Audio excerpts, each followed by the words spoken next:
pessoal, no curso da segunda tópica freudiana, nós temos um encontro sobre o texto Inibições, Sintomas e Angústia, do Freud, escrito em 1926. E nesse texto, o Freud recupera uma discussão sobre os mecanismos de defesa do ego, né, ou do eu, que ele já havia feito em textos, né, primordiais assim, da psicanálise. E justamente esse retorno do Freud ao debate sobre as defesas, mais do que apenas enfatizar o recalque, levou, anos mais tarde, uns 10 anos depois, né, a sua filha, Anna Freud, escrever esse livro, né, O Ego e os Mecanismos de Defesa. Né? Então, como não é objetivo do curso a gente trabalhar esse texto da Anna Freud, sim o texto do Freud, eu resolvi fazer um comentário breve, um breve resumo, um panorama, mais do que um resumo, um certo panorama do que a Anna Freud propõe, né, no texto de 1936. Esse livro ela escreve em 1936, né, e chama O Ego e os Mecanismos de Defesa. É um livro, né, que começa com uma observação bastante interessante, né, que é sobre o papel do ego ou do eu, né, no estudo da psicanálise. Né, porque a partir de 1923, quando Freud separa as instâncias psíquicas, né, em ego, superego e id, né, há uma grande preocupação, vamos dizer assim, dos psicanalistas, né, e sempre, mais ou menos sempre foi assim, né, na história da psicanálise, de entender as forças pulsionais advindas ou do inconsciente, na primeira tópica, ou depois que o Freud propõe esse termo id, né, as forças pulsionais do id. Então, ela discute, né, a importância de se atender, de se atentar, vamos dizer assim, de entender os mecanismos do eu. Principalmente, o que ela argumenta é que o analista ou o estudioso de psicanálise, ele só tem acesso sempre ao ego. Né? Mesmo quando a gente deduz algum material do isso, né, ou do id, é justamente a partir da forma como o ego se apresenta. Então isso vai fazer com que a Anna Freud, né, a partir desse texto e de outros, ela vá construindo uma psicologia muito atenta a essa instância psíquica que é o ego. O que vai fazer também com que o Lacan, por exemplo, nos seus 2 primeiros seminários, né, tesse uma dura crítica a Anna Freud, no sentido dela ter como se fosse centralizado, né, o ego, enquanto a proposta e a descoberta do Freud é justamente a descentralização do ego, segundo o Lacan. Mas não deixa de ser interessante, né, essa pesquisa que a Anna Freud faz em relação aos funcionamentos mesmo do ego, inclusive a partir dessa premissa, né, de que é com o ego que o analista trabalha. Né? Então esse é o tema do primeiro capítulo do livro. No segundo capítulo, então, ela passa a abordar as técnicas, né, usadas pela psicanálise, principalmente, né, pelo seu pai, lembrando que a Anna Freud ela é filha, né, do Sigmund Freud, ela nasce em 1895, no final do século, e justamente o momento em que o Freud está articulando, né, a formalização, vamos dizer assim, do que vem a ser a psicanálise.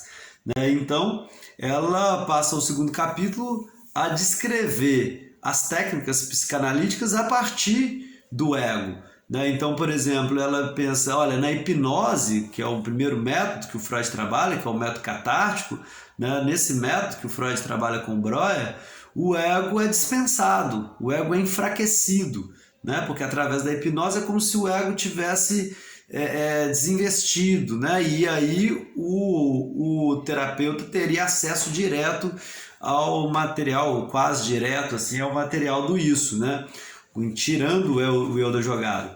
E o que ela vai lembrar é que o Freud propõe a mudança da técnica né, do método catártico, que contava com a hipnose, né, para a associação livre, justamente numa perspectiva de que o ego precisa participar desse processo, porque só assim o analista teria, então, acesso às resistências, né, que esse ego faria ao material do inconsciente.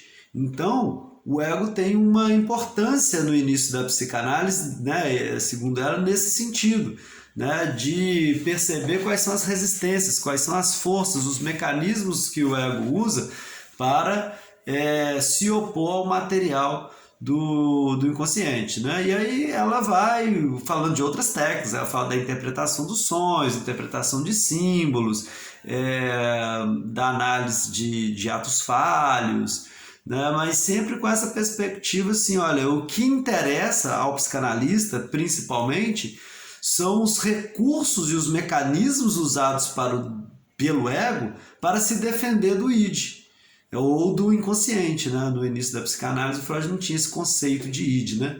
Então, o segundo capítulo passa muito por aí, né? Mostrando que tem uma importância, que não é, se fosse só o acesso direto ao id, a hipnose daria conta, né? Mas ela diz, olha, de alguma maneira o psicanalista lida com as resistências do ego, né? Com os mecanismos de defesa que ela vai destacar ao longo dessa obra. E aí, no terceiro capítulo, ela prossegue, né, nessa perspectiva, dizendo que a relação, né, trabalhando um pouco a relação do psicanalista com o ego, ou com as instâncias psíquicas, né, com o ego, com o id.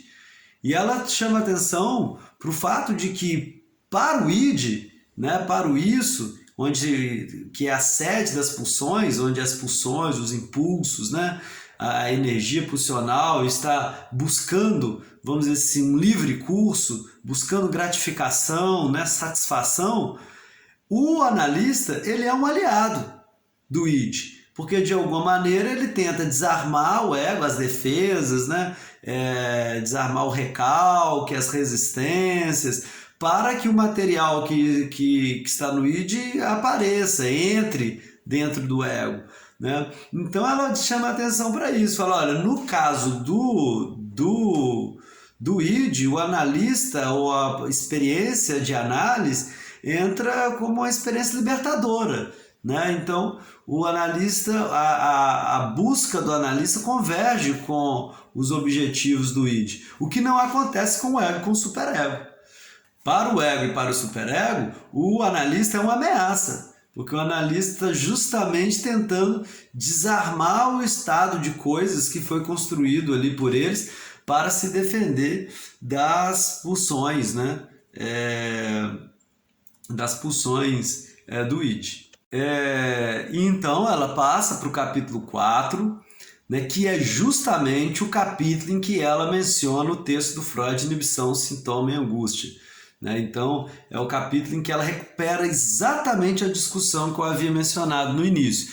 Ela fala, olha, o Freud, né, em 1926, ele faz uma correção, né, no seu vocabulário, né, dizendo que seria interessante a psicanálise recuperar o termo de defesa, né? Quando Freud escreve, por exemplo, em 1894, né, o texto Neuropsicose de Defesas, né, o termo defesas mostra um conjunto, né, de mecanismos do eu.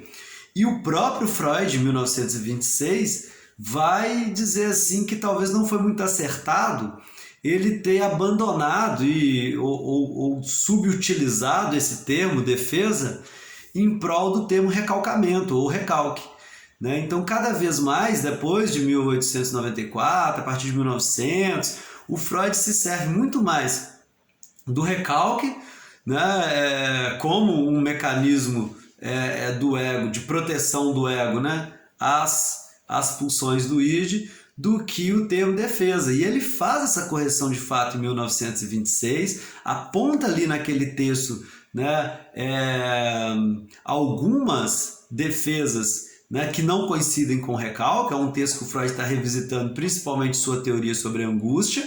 Então ele pensa, olha, como que o ego, né, como sede da angústia, né, como que o ego trata o material pulsional, e aí ele menciona o recalque, evidentemente, mas ele fala de outras formas do eu operar, né, com o material pulsional. Então ele menciona a formação reativa, por exemplo, né?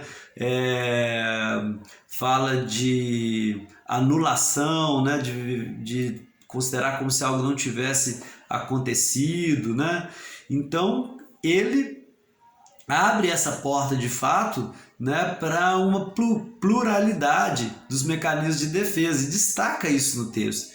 E é exatamente aqui no capítulo 4, né, do livro O Ego e os Mecanismos de Defesa, que a Anna Freud vai dizer, olha, então a gente precisa como se fosse aceitar esse convite que o Freud faz, né, de pensarmos os mecanismos de defesa. E aí ela faz um levantamento interessante, que é ir na própria obra do Freud, né, para encontrar os vários mecanismos de defesa que estão presentes na obra do Freud já por si só. E aí, aos poucos, ela sugere que os analistas pensem em outros, né?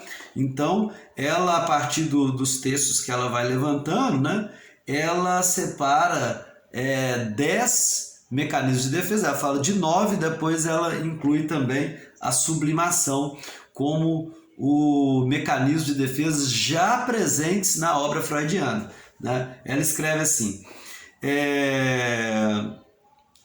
a esses 9 métodos de defesa, que são muito conhecidos na prática e foram exaustivamente descritos nos trabalhos teóricos da psicanálise, aí ela cita os 9, que são regressão, recalcamento, formação reativa, isolamento, anulação, que é o termo que o Freud trabalha, né, em 1926, tanto isolamento quanto anulação, ele vai trabalhar lá, projeção, introjeção, inversão contra o eu, né, ou retorno ao próprio eu, né, que está no texto A Pulsão e Suas Vicissitudes, e reversão, né.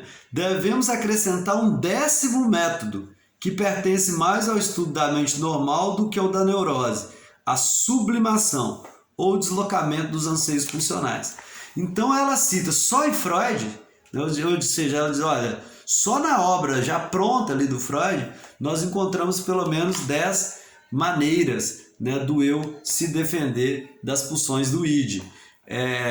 E aí ela convida, né, os psicanalistas de sua época a se debruçar sobre esse tema, né, de pensar quais são os mecanismos de defesa do ego, quais estão na obra do Freud e quais eles vão encontrando, né, os psicanalistas vão encontrando na sua própria clínica. Uma outra consideração interessante que aparece ainda no capítulo 4, né, é a citação que a Anna Freud faz, né, ao trabalho da Helene Dush, né, que sugere, né, levanta como uma possibilidade que os diferentes mecanismos de defesa, né, mecanismos de defesa que o ego usa, variam também conforme cada fase, né, de desenvolvimento, né, da constituição subjetiva, né? Então, por exemplo, a própria Anna Freud, né, tenta fazer uma articulação assim, né, olha,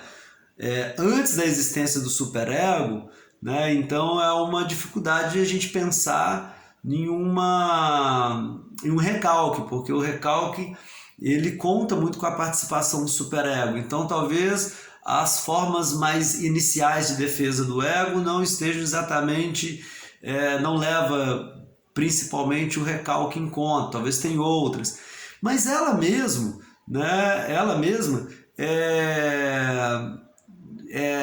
salienta o risco de fazer isso, né? De como se isso fosse algo um pouco engessado, assim, ó, na infância os mecanismos de defesa são esses, na puberdade são esses, na vida adulta esse, aquele outro. Então ela não leva muito adiante disso, fala das dificuldades, mas coloco como provocação, assim, olha, talvez esses mecanismos de defesa possam também estar relacionados com a fase de desenvolvimento, né, e das fases da constituição do psiquismo humano, né? Isso é interessante porque leva o texto, a gente vai ver, a uma observação maior, né, para essa questão do desenvolvimento, mesmo que ela não fixe, né, essa relação entre mecanismos de defesa e fase de desenvolvimento, mas ela acaba abordando, no final ela aborda bastante a puberdade, né, ela vai na infância, né, acaba se ocupando muito da infância. A gente sabe que a Ana Freud ela foi professora, foi pedagoga durante uma época, depois se tornou analista e é quem, vamos dizer assim, propõe a psicanálise com crianças, né? A abertura da clínica psicanalítica para o atendimento infantil também. Então essa é uma preocupação dela, é uma das disputas, né, entre ela e a Melanie Klein, tipo, de como pensar, né, uma psicanálise para a criança. Então isso é interessante também, isso já está no capítulo 4, né, como uma forma, essa tentativa de pensar o desenvolvimento, né, da mente humana, levando em consideração aspectos ali não só da constituição subjetiva na infância, mas também da clínica. Então, por exemplo, ela vai citar muitos casos clínicos. É um texto em que ela vai falando de muitos casos clínicos de atendimento clínico com criança.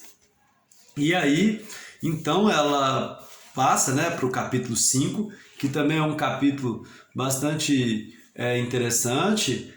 No capítulo 5, ela faz uma pergunta que é a seguinte: se o ego precisa se defender, né, das pulsões, se o ego sente algum tipo de angústia, e aí lembrando que o ensejo para ela escrever esse livro parece muito ser o texto do Freud, Inibição, Sintoma e Angústia, né? Então é preciso entender os motivos. Por que o eu se defenderia, né, do id ou das pulsões? Então ela aponta alguns motivos para essa defesa. A primeira angústia, né, que ela aponta como importante para a gente pensar, né, para a gente justificar a defesa do ego,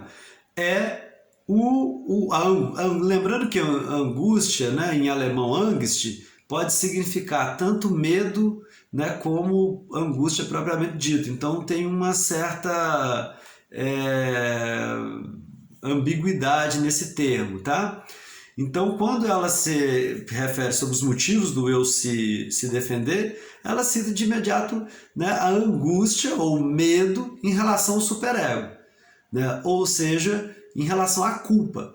Isso típico, ela vai dizer, ó, de novo relacionando essas questões com as fases, né, de desenvolvimento, ela diz, é um motivo mais típico do adulto, né? O adulto, diante da sua culpa, né, diante do superego já formado, ele teme, né, a agressividade do superego. Lembrando que a agressividade do superego é exatamente a culpa, né? A autoridade do superego de dizer, por exemplo, que esse desejo ele é desonroso, ou esse desejo ele é imoral, né? Essa pulsão, né? Atender essa pulsão é algo asqueroso, né? Então o asco, a vergonha, né? A culpa são formas do supereu, vamos dizer assim, oprimir o ego, né? Então esse é um dos motivos,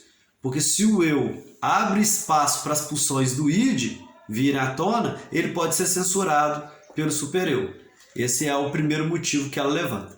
O segundo motivo, que de novo ela vai retirar lá do texto Inibição, Sintoma e Angústia, é a angústia ou o medo objetivo, né? Então, assim, o objetivo no sentido, o Freud chama de angústia realística, eu acho, lá no Inibição, Sintoma e Angústia, né? Então, a angústia ou o medo objetivo de ser punido pelo mundo externo. Afinal de contas, se eu dou vazão para o id, né, para as pulsões entrarem no ego, eu posso ser punido, principalmente pelas figuras de autoridade, mãe, pai, né? Então que principalmente vai ser um motivo muito presente na criança, né? Se o medo do superego é uma justificativa para eu se defender muito própria do adulto, o medo objetivo é muito próprio da criança, né? A criança tem medo da punição do mundo externo. O mundo externo pode punir ela se ela dá vazão para os seus impulsos, vamos dizer assim, oriundos do id, né? Então o pai, a mãe, o educador, o mundo externo como um todo pode censurá-lo, né? Então, por exemplo, é assim que ela vai justificar as fobias. E também o Freud faz isso em 1926, né? O Freud vai dizer que as fobias infantis, né, é algo muito típico da infância mesmo, né? As crianças terem medo ali o Freud atende um caso, né, do Hans, que o menino tinha medo do cavalo, medo de lobo, né, alguma fobia em algum animal que apresenta uma ameaça externa. Um outro motivo, né, do eu se defender das pulsões é o medo das próprias pulsões. Então eu tenho medo de ser censurado pelo superego, né, que vai ser bem, segundo a Ana Freud, mais típico dos adultos. O medo de uma punição externa, que pode ser sofrer um deslocamento, né? Então tem um medo, por exemplo, de ser punido pelo pai, pela mãe, e isso pode sofrer um deslocamento, né? Esse medo de lobo, de leão, ela narra alguns casos clínicos aqui também, né? Leão, cavalo, etc. E o ego ter medo também do próprio id, né? Por que o id representaria uma ameaça para o ego, né? Porque o id, né, as suas forças pulsionais não são apenas vividas como prazerosas para o id, né? A satisfação dessas forças pulsionais. A pulsão, ela invade, já visto, por exemplo, a psicose, que tem uma relação com o seu id muito mais direto.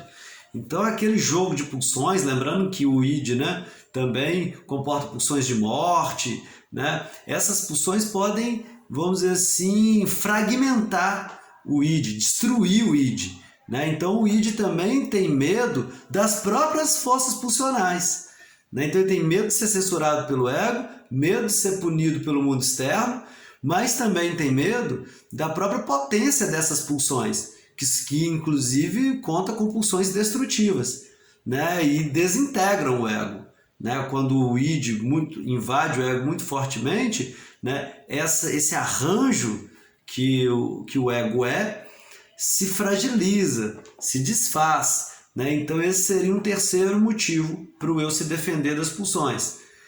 E um quarto motivo, que parece estar de certa maneira ligado a esse, né? É que a forma de funcionamento do ego não suporta as ambivalências do id, né? Porque no id há pulsões contrárias, uma pulsão de amor convive junto com a pulsão de ódio.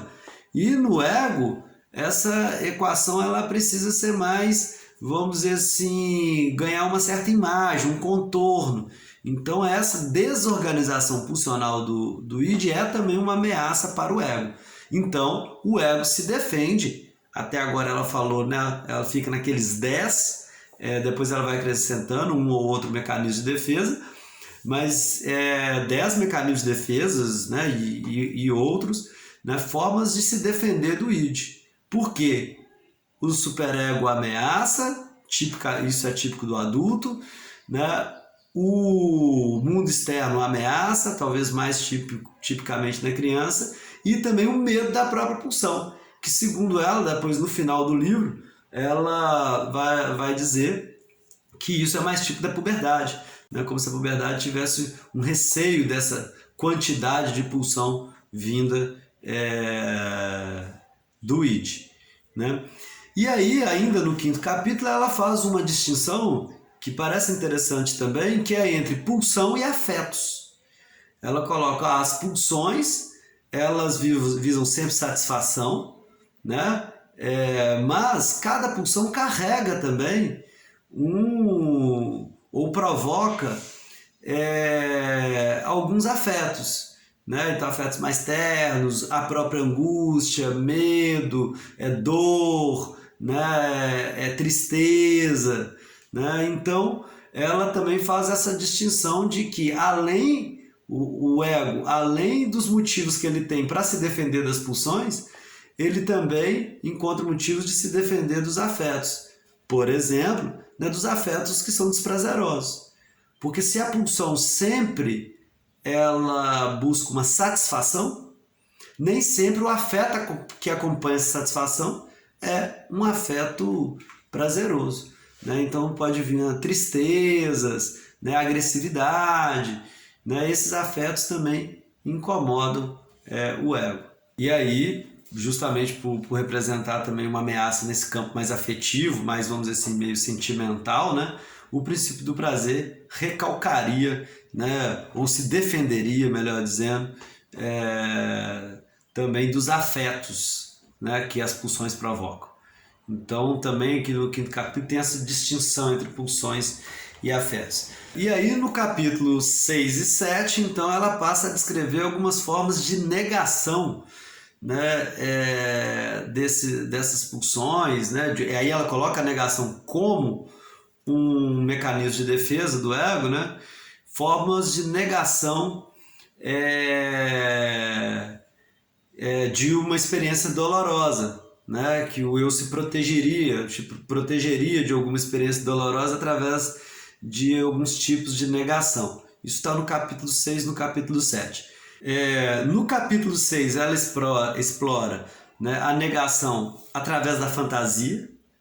Então, diante de uma experiência de dor, de uma possível ameaça, né, então a criança, aí é um expediente usado principalmente pela criança, né?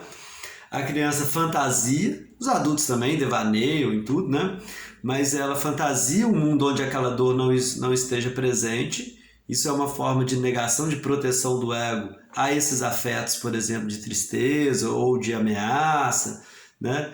E também a negação, é o que ela trabalha no capítulo 7, a negação pela palavra, né? Pelas palavras e atos, né? Muitas vezes incentivado pelos próprios adultos, né? Os adultos também incentivam a criança, às vezes, a negar uma situação dolorosa com essa afirmação, né? Então ela fala, por exemplo, isso é muito comum, né?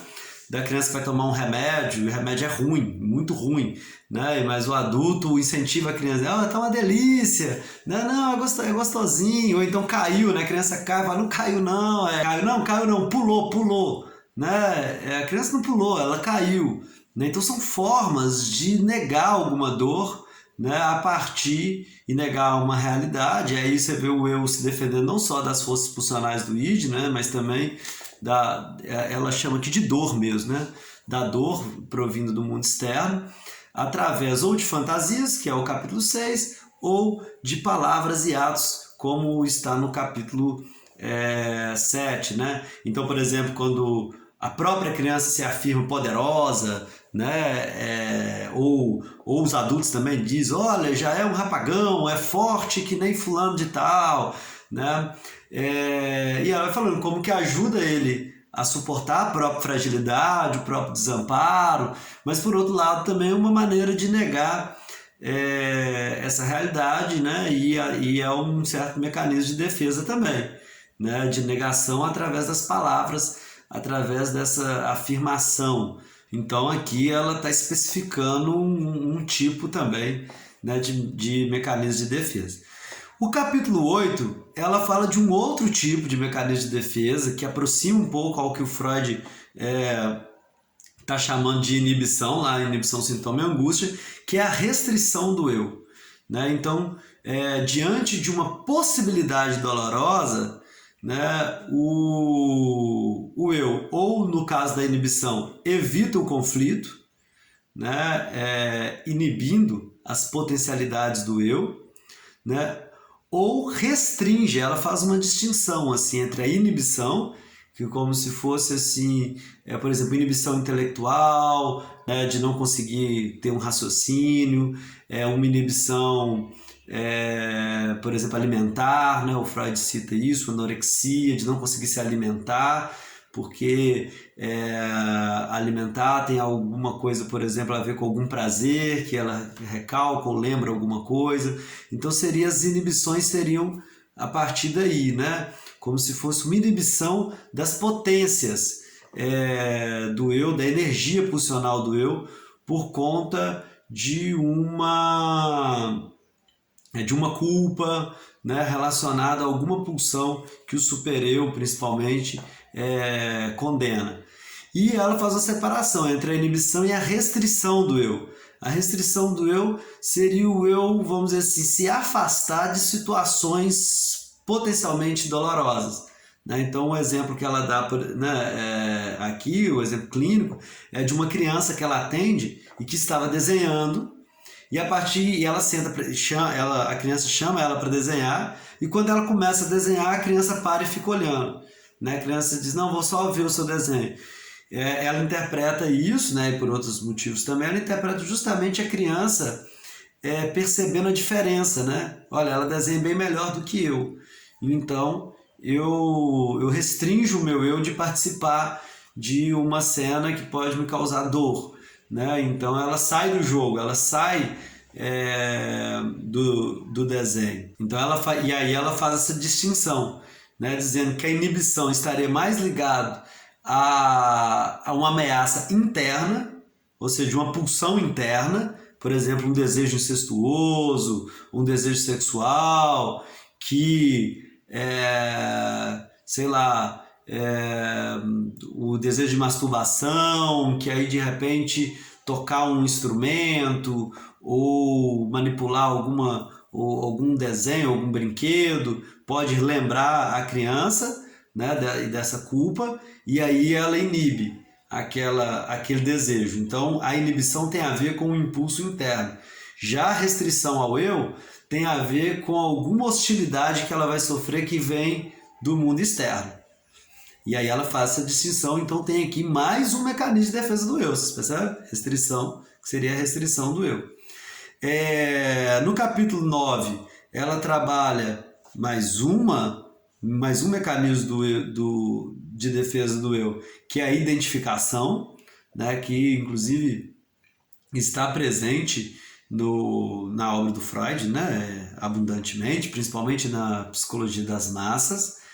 E ela chama a atenção, inclusive, para uma identificação do sujeito com o agressor ou aquele que ameaça. Né? Então, de repente, um pai punitivo, uma mãe punitiva, e a criança ela se identifica com aquele agressor, né? Como uma forma de sair desse lugar de vítima para o lugar, vamos dizer assim, de quem exerce a agressividade. Então ela mostra isso em várias brincadeiras de crianças, né?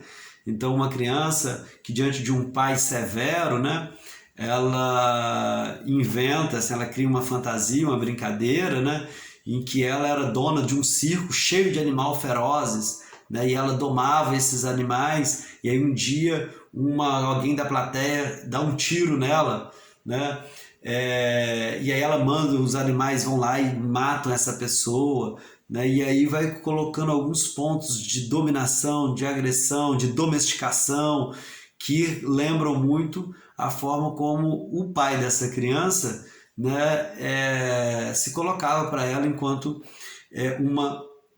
uma autoridade. Né? O capítulo 10 como ela fala também de um outro mecanismo de defesa, né, que está relacionado, de certa maneira, a ser um subproduto da identificação, né, que é da mesma maneira que se identifica com o objeto ameaçador, né, a criança também pode, né, usar como um mecanismo de defesa do eu a identificação com alguém que realize algum desejo dela. Né? Isso é muito interessante que a Ana Freud coloca. Né? Ou seja, diante de um desejo que hostil ao ego, que é condenado pelo ego ou pelo superego, né? Eu projeto, e aí tem um jogo aqui, né, de vários mecanismos de defesa, projeção, identificação, né? Eu coloco no outro, eu projeto para o outro e me identifico com o outro e construo o que ela chama de um mecanismo, é até curioso esse nome que ela usa, né, de um altruísmo como mecanismo de defesa. Né? Ou seja, eu espero que o outro realize o desejo. Né? Então ela cita, por exemplo, o caso de uma mulher, né? E talvez isso seja algo bastante frequente na época, né? As mulheres como estão condenadas, vamos dizer assim, socialmente, né? a não progredirem na vida profissional ou financeira, né? E sofriam, né, preconceitos, machismo, etc. Ela fala de uma mulher que projeta isso no esposo, por exemplo, né? Então ela vê a vida dela profissional ser condenada e às vezes se sentir até culpada, né, por desejar, né, algo, uma carreira, né, e uma profissão ou enriquecimento, né, um trabalho fora do lar e tudo, né, mas ela recalca esse desejo ou se defende desse desejo projetando, por exemplo, um sucesso no esposo. Ou ela conta também de um outro caso de uma mulher que era muito vaidosa na infância e aí sofre uma decepção e a partir dessa decepção ela deixa de ser vaidosa, deixa de o seu lado mais sedutor e a partir daí ela passa a ser uma mulher, ela descreve ela como casamenteira, né? Tenta arrumar casamento para as colegas, gosta muito de enfeitar as colegas, ela se veste de forma simples, mas realiza através da outra, né? Das amigas, em que ela enfeita, que ela se dedica muito a enfeitar mesmo, né? As amigas, a escolher a roupa, etc. Enquanto com ela não tem esse desejo. Então, a Ana Freud fala de um mecanismo de defesa, né, que se serve desses dois, né, da projeção e da identificação, mas que produz também isso que ela chama de um altruísmo com base neurótica. Inclusive ela chega a perguntar, será que a gente pode falar de um altruísmo que não tem essa base, né, de satisfação egoísta, vamos dizer assim, impulsional? Né? É um levantamento que ela faz aqui. Isso ela coloca no capítulo, então, 10, e aí no capítulo 11, no 11 e no 12, né, os dois últimos capítulos, ela passa a abordar principalmente a puberdade. Né?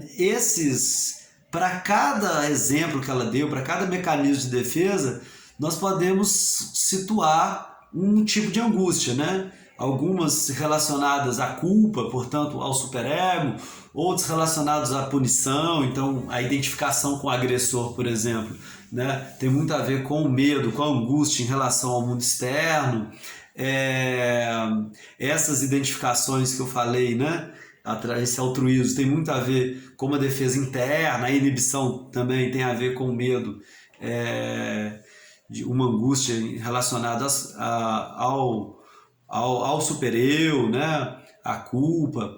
Mas na puberdade ela chama a atenção para o fato de a puberdade, ela até tem uma definição interessante também da puberdade, né?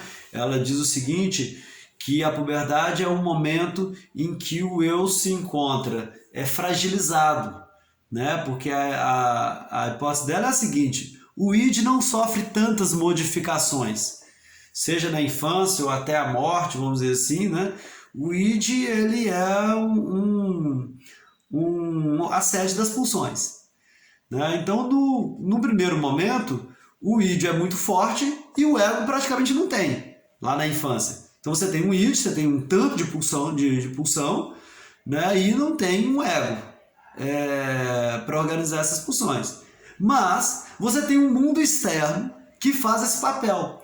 Então, mesmo diante de um ego muito fragilizado, evidentemente que a criança não é puro impulso, né?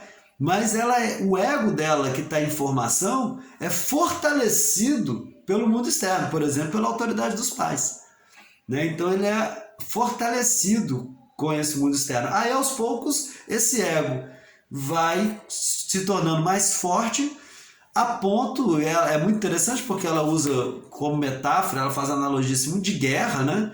Então é como se essa guerra entre o id e o ego encontrasse um armistício, né? Olha, um momento de paz, assim, né?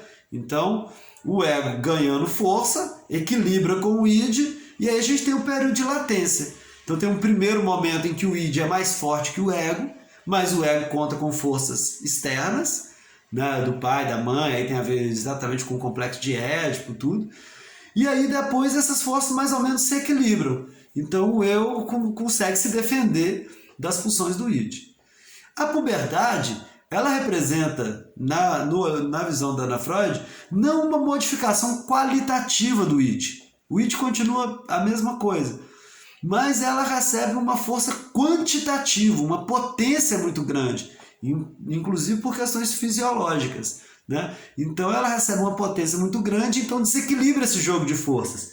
Então é como, e ao mesmo tempo em que o eu está fragilizado. Por quê? Porque o eu está em mudança, né? Então mudança corporal, mudança de identificação social. Então o nosso eu, o nosso ego, ele está num processo também de mutação, de transformação, o que por si só precariza, né, a sua força diante do id. Então, nesse momento, a gente teria um id mais forte do que o ego, né? E aí que justificaria muitos comportamentos da puberdade, né? Tanto em questão sexual quanto de violência. Então tem um jogo de força que precisa se equilibrar novamente, evidentemente, né? Segundo a visão da Ana Freud. E aí essa apresentação está no capítulo 11, e no capítulo 12 ela vai justamente dizer de algumas formas que o adolescente encontra, o púber, o adolescente encontra, para lidar com esse desequilíbrio, né? Com essa força do id que desestabiliza o ego, né? Por uma questão, como ela diz, mais quantitativa do que qualitativa. Então, a grande questão aqui não é a qualidade das pulsões, né? Se é um desejo sexual, isso também, né? Mas isso talvez não seja uma grande novidade. Para Ana Freud, o grande temor, a grande angústia da puberdade é em relação à quantidade da pulsão.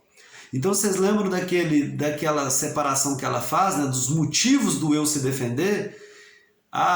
Por condenação do superego, por punição do mundo externo e pelas forças pulsionais do id. Na puberdade, a justificativa maior, né, desse medo do eu, dessa busca por defesa do eu, em relação às funções oriundas do id. E aí, então ela cita, aí no capítulo 12, aí já concluindo, o ascetismo, né, que seria uma posição assim, quase de mártir, né? De abrir mão dos desejos e dos prazeres. Então, privação de sono, ou mesmo de alimentação, ou renúncias da sexualidade, um rigor muito grande, né, para não satisfazer nenhuma pulsão, como uma forma de se defender dessa quantidade de pulsão. E a intelectualização. Não exatamente a intelectualidade, mas ela coloca a intelectualização. O que seria a intelectualização? Que entra também como um mecanismo de defesa típico da puberdade.